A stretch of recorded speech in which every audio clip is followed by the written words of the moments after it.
Ok, estamos de volta ao vivo para todo o Brasil, 9 horas e 40 minutos com o nosso Mais Vida pela Rede Vida de Televisão.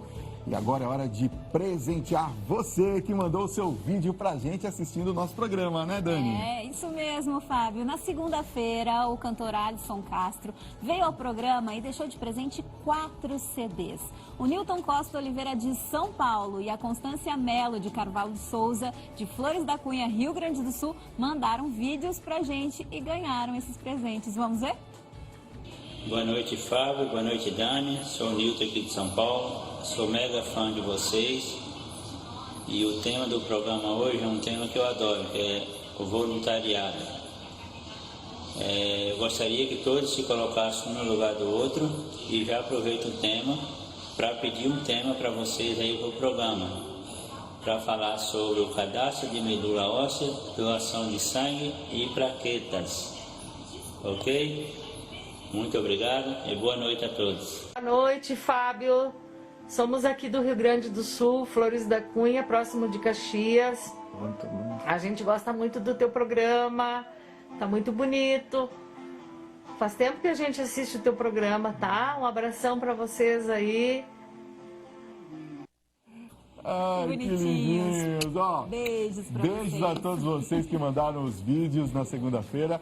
E ó, atenção, hein? Na segunda-feira a gente vai conhecer os outros 2 felizados, não é, Dani? Afinal, foram Então pode 4 mandar, né? presentes, né?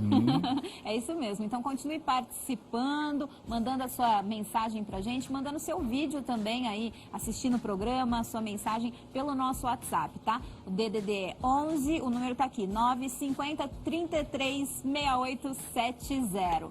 Agora a gente convida você aí de casa a conhecer um pouquinho mais da história de uma das relíquias mais importantes do cristianismo, o Santo Sudário, né, Fábio? Verdade, olha, quem já está aqui com a gente para esclarecer a origem, para mostrar as evidências da autenticidade da relíquia e trazer algumas curiosidades sobre o linho sagrado é o professor, doutor, especialista em imagens, Jack Brandão. Professor, seja muito bem-vindo aqui ao nosso Mais Vida.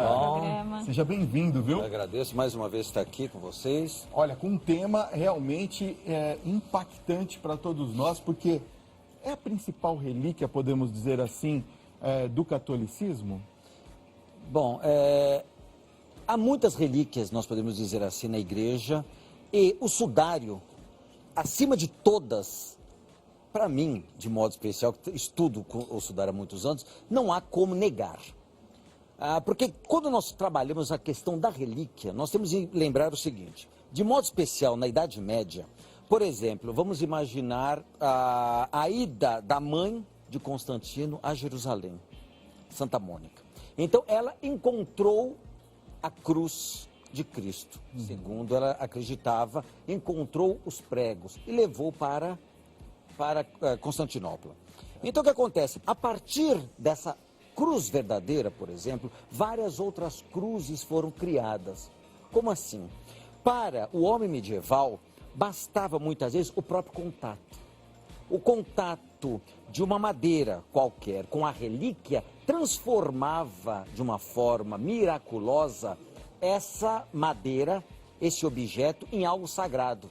Por isso que muitas pessoas falam o seguinte, nossa, se juntássemos todas as cruzes, os pedaços de cruzes que existem no mundo, nós construiríamos um prédio. Só que as pessoas esquecem que nós temos isso. Para o homem medieval, isso era natural, isso era normal. O sudário não. O sudário é algo muito diferente, que não dá para, por exemplo, competir com esse tipo de relíquias, por exemplo. Entendi. Agora, em quais evangelhos que a gente encontra menções ao Santo Sudário? Bom, praticamente todos os evangelhos falam do sudário. Só que é importante lembrarmos que a palavra sudário é uma palavra que está errada, entre aspas, vamos dizer assim. Porque o que é, na realidade, o sudário? O sudário era o pano que cobria o rosto do morto. Havia o lençol mortuário e sobre esse lençol mortuário havia o pano que era colocado na cabeça. Então nós chamamos de sudário, na realidade, todo o tecido do linho, todo o lençol. A peça inteira. A peça inteira.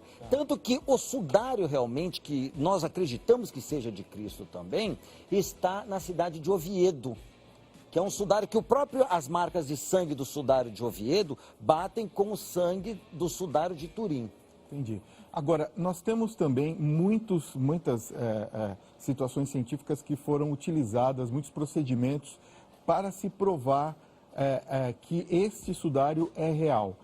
Conta um pouquinho para a gente como que são esses procedimentos, como foram feitos e como é que a ciência enxerga o Santo Sudário. Bom, o sudário, ele passa a ser uma obra, uma peça, vamos chamar assim, científica, a partir do século XIX. Até então, era praticamente considerada uma mera relíquia. Entendi. A partir do século XIX, nós tivemos a primeira fotografia que foi tirada do sudário. Com a primeira fotografia do sudário, constatou-se o que algo que as pessoas não podiam imaginar. Aquilo que é positivo e aquilo que é negativo. Quando você olha para o sudário, por exemplo, você praticamente não enxerga o homem. Vamos explicar isso no plasma? Podemos ir lá? Vamos lá. Porque aí eles colocam a imagem. Tem a imagem do sudário aí? Coloca pra gente, por favor, assim o professor vai explicando, fica mais fácil da gente entender. Olha lá. Essa é a imagem negativa ou positiva? Não, aqui nós temos o positivo. Na verdade, aqui é só a parte frontal do sudário, só para vocês terem uma ideia. Se nós estivermos perto, praticamente nós não conseguimos enxergar o homem. É uma peça única, só para eu entender. É uma peça única. Então, tanto essa parte quanto a outra. Sim, isso daqui é uma parte só. Ok. Então, o sudário possui mais de 4,5 metros por 1,10.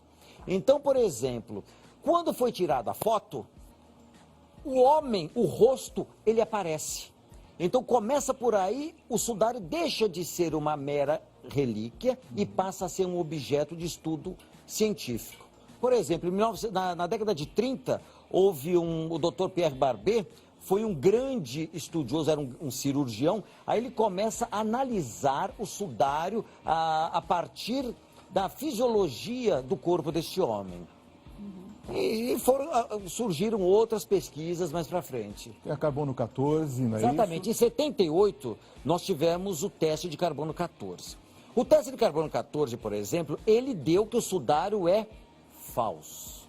Ou seja, ele coloca o sudário nos séculos 13 a mais ou menos século 12, século 14. Ou seja, seria uma... como é que eu posso falar? Uma peça falsa. Certo. Nós fizemos, o ano passado, por exemplo, eu estive aqui até no programa de vocês, mostrando que pela arte, a data que o carbono 14 foi colocado, como se o sudário tivesse sido fabricado, também é falsa. Por quê? Porque o homem medieval, ele não conheceria, por exemplo, todas as particularidades científicas que existem no sudário. Hoje, estão surgindo novas pesquisas que estão exatamente contestando o carbono 14. Tá. Agora, o que são os sinais geométricos? Por exemplo, nós temos vários sinais aqui. Esses sinais, vamos lembrar que o sudário é uma grande peça de 4 metros, mais de 4 metros. Essa peça era o quê? Dobrada sempre em 2 partes. Então, o que acontece? Ficava numa urna. A igreja em que ficava o sudário na Idade Média, no final da Idade Média, pegou fogo. E essa urna era de prata. A prata derrete a 900 graus. E aconteceu isso, ela derreteu. E vamos imaginar esse pano todo dobrado. Tá. Caiu um pingo exatamente no canto, que corresponde exatamente a essas marcas. Tá. Entendi. Que são as marcas do queimado. Que se você dobrar, dá certinho, né? Exatamente. Vocês podem ver que tudo isso daqui são marcas são chamas, chamuscado, né? Professor, a gente olhando assim de uma maneira geral, olha, põe pra gente na tela aqui, isso, ó. A gente olhando de uma maneira geral, nós vemos, claro, a imagem de uma pessoa, Sim. certo? Ok. Nós vemos as chagas que estão aparecendo nesse desenho, vamos dizer assim, ou nessa imagem. Ok. Nós podemos afirmar categoricamente de que essa imagem é a imagem de Cristo? Aí é que tá. A própria igreja não afirma isso. A igreja nunca afirmou que o sudário é verdadeiro. A igreja aceita o sudário. Algo importante de lembrarmos que o sudário, até a década de 80, não era nem da Igreja Católica. O sudário pertencia ao antigo rei da Itália. Então é importante. Então, a partir da década de 80, com a morte deste antigo rei, foi doado para o Papa João Paulo II. Então isso é um ponto importante. Agora, quando nós analisamos, por exemplo, por que eu pedi para trazer essa imagem? Porque algo que é muito importante nós lembrarmos é o seguinte: quando nós pensamos no sudário, nós temos de lembrar que o sudário, existem duas imagens no sudário, distintas. Uma, nós estamos vendo aqui essas marcas de sangue, isso é proposital. Aqui foram destacadas as marcas. E outra é a imagem do homem. As marcas de sangue, por exemplo, elas varam o pano. Então elas passam, elas vão para o outro lado do pano. A imagem do homem, por exemplo, essa daqui é o rosto do homem do sudário. Nós podemos perceber que essa imagem do homem, ela só fica na crista do tecido. Ela não passa.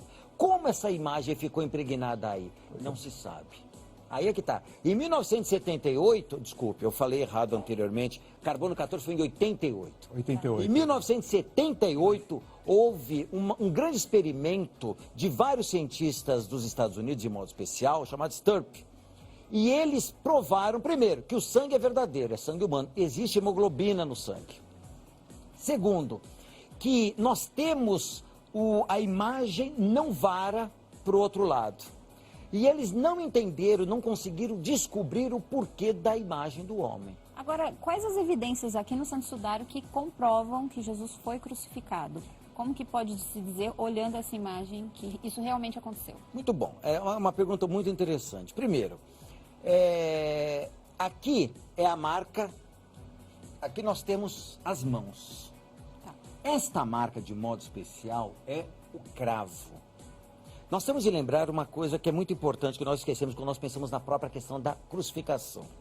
A crucificação, ela passou a ser proibida no Império Romano no século IV, com Constantino, com o imperador Constantino. Constantino proíbe a crucificação. Por quê? Porque pouco a pouco o cristianismo começa a dominar o império. Então, o que Constantino faz? Proíbe. Um século depois, a crucificação já havia sido esquecida pelas pessoas. Quando você pega o sudário, você vai reparar que o homem ele está nessa posição. E nós temos o quê? Toda a obra de arte, nós temos o prego na palma. O sudário mostra exatamente o quê? Na região do pulso. Pierre Barbet, que é aquele médico que eu falei para vocês, o que ele fez para entender o porquê que está aqui? Ele crucificou cadáveres. E ele viu que se ele pega e coloca o prego na palma, rasga e o peso cai. Então toda a obra de arte, ou seja, todos os nossos crucifixos estão errados. Por quê? O artista não sabia disso.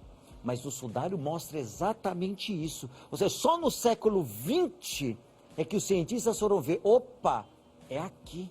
Pouquíssimos artistas, por sinal, usam isso. Outra imagem que é importantíssima nós lembrarmos, que só Jesus mostra a partir dos evangelhos. Essa mancha que nós estamos vendo aqui é exatamente o quê? A mancha do lançaço. O crucificado normalmente não levava um lançaço. Por quê? A crucificação, ela era uma pena de morte extremamente longa. O cara demorava muitas horas e até dias para morrer. E no caso da crucificação de Jesus, as pessoas que foram crucificadas com ele, o que aconteceram? Quebraram as pernas. Por quê? Porque ele não está preso aqui no pulso. Como é que a pessoa respira? Segurando o prego do pé. Então ela tem de levantar o corpo para respirar. Então se você quebrasse as pernas, o que acontece? Ele não consegue ter força para segurar. E ele morria por asfixia. Jesus não morreu muito rápido. Ele morreu em praticamente 3 horas. Quando o corpo foi pedido e Pilatos autoriza, o que eles faziam? O crucifrágium, que era exatamente o quê? Perfurar o coração. Porque para mostrar que ele estava realmente morto. Isso era um procedimento legal no Império Romano. Então, nós temos essa marca. Onde jorrou sangue e água, é isso? Exatamente, no coração. Tá. Outra marca que poderia mostrar que é de Jesus é as marcas da coroa de espinhos, que é exatamente na cabeça. Aqui nós só temos a parte frontal, não dá para ver a parte posterior, né? A parte da cabeça de trás, ela é repleta de marcas da coroação de espinhos. Da coroa, que na realidade não era uma coroa, era um capacete de espinhos. Professor, a gente vai pedir para o senhor voltar, não é? Porque não sei dá, que é uma aula, só que acabou o nosso tempo aqui, professor. Eu queria agradecer muito sua presença. Eu que agradeço mais uma vez. Eu quero passar os contatos. Aliás, passa você, Dani. Isso. Tem o Instagram também do professor, né? O Instagram é Jack_Brandão_, tá? Sem o tio, igual tá aí na telinha para vocês. E o canal no YouTube, Jack Brandão. Professor, muito obrigada pela sua presença aqui no Mais Muito obrigado. Vida de hoje, viu? Obrigado por ter agradeço vindo, mais uma viu? vez. É uma aula que a gente recebeu hoje, né, Dani? Isso. Muito bacana. Obrigado por ter vindo. E olha, o nosso Mais Vida de hoje, infelizmente, está chegando ao fim, mas a gente quer agradecer você aí de casa, que também ficou com a gente nessa noite de segunda-feira, viu? Nessa noite de sexta-feira, aliás. Segunda-feira nós estamos... Segunda-feira a gente volta. E nós vamos receber aqui na segunda-feira o advogado Rodrigo Carpati numa entrevista sobre as leis a respeito de animais em condomínios. Olha que importante, hein? Muito bom. E o cirurgião dentista, Dr. Caio Borelli Zeller, vai esclarecer dúvidas sobre as causas, os sintomas e os tratamentos para o bruxismo. E tem muita música boa com a vocalista da banda Missionário Shalom, Débora Pires. Eles estarão no Aleluia aqui em São Paulo. E a Débora vem ao nosso programa, já dá aquele gostinho, né? Contar tudinho e, claro, cantar e encantar a gente, né, Dani? Vai ser bom demais. A gente te espera às 8h30 da noite aqui na Rede Vida, hein? Não esqueça. Bom final de semana. Me segue nas redes sociais, @FabinhoTV. @Dani Pink. Um beijo. Fiquem com Deus. Tchau, gente. Tchau, tchau.